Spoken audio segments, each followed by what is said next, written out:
السلام علیکم ورحمۃ اللہ وبرکاتہ۔ آج ہم غسل کے فرائض کو سمجھیں گے انشاءاللہ۔ شروع کرتی ہوں۔ غسل میں 3 فرائض ہے، 3 فرض ہے۔ فرائض تو فرض کی جمع ہے، تو غسل میں 3 فرض ہے۔ اگر ایک بھی چھوٹ جائے تو غسل نہیں ہوتا۔ نمبر 1، منہ بھر کر کلی کرنا۔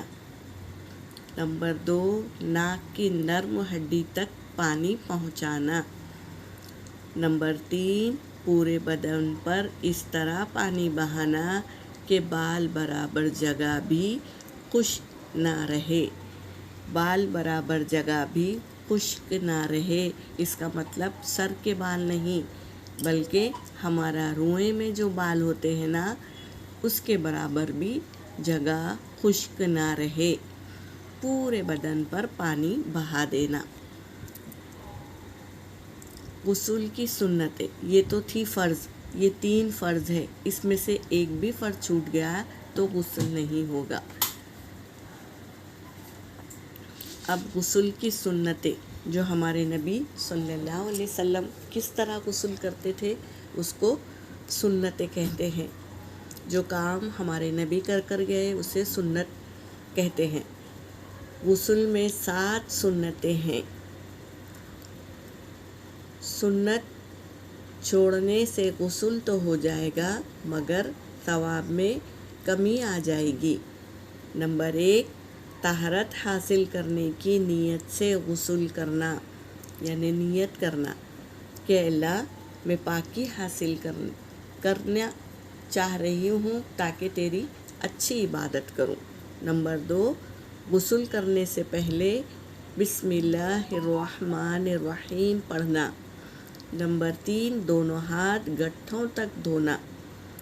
نمبر 4، ظاہری ناپاکی دور کرنا اور استنجا کرنا۔ نمبر 5، غسل کرنے سے پہلے وضو کرنا، مکمل کامل نماز میں جس طرح نماز کے لیے ہم یہ وضو کرتے ہیں، اسی طرح غسل کرنے سے پہلے وضو کرنا۔ نمبر 6، 3 مرتبہ پورے بدن پر پانی ڈالنا۔ 3 مرتبہ اس لیے کہا جاتا ہے کہ ہم ایک مرتبہ اگر پانی ڈالیں گے تو کوئی جگہ سوکھی رہ جائے گی، اس لیے 3 مرتبہ اچھی طریقے سے پانی بدن پر ڈالنا۔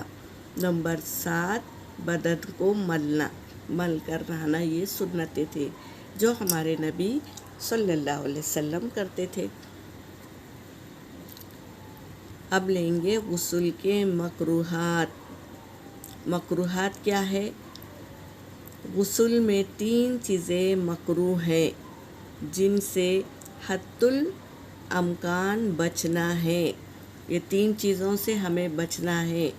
نمبر 1، پانی بہت زیادہ استعمال کرنے سے بچنا ہے۔ نمبر 2، اتنا کم پانی لینا کہ اچھی طرح غسل نہ ہو سکے، یہ بھی مکروہ ہے، یعنی ضرورت کے مطابق پانی لینا، ایکسٹرا پانی نہ بہانا۔ نمبر 3، دوران غسل برہنہ حالت میں کسی سے بات چیت کرنا۔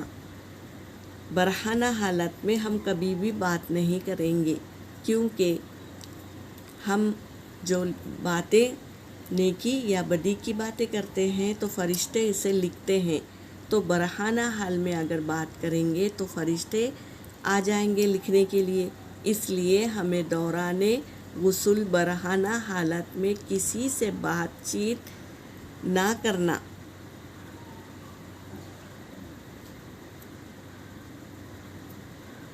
یا قبلے کی جانب رخ نہ کرنا، ہمارے قبلے کی طرف نہ پیٹھ ہو اور نہ رخ ہو ہمارا۔ تو یہ چیزوں کا ہمیں خاص خیال رکھنا ہے۔ غسل کے فرائض کیا ہے اس کو یاد کریں گے اور عمل میں لائیں گے۔ غسل کی سنتیں کیا ہیں اسے بھی یاد کریں گے اور عمل میں لائیں گے۔ غسل کے مکروہات کیا ہیں یہ بھی یاد رکھیں گے۔ اس کا امتحان لیا جائے گا، اور ہمیں امتحان لینے سے ہی یاد ہوتا ہے، اس لیے ان چیزوں کا امتحان لیا جائے گا انشاءاللہ۔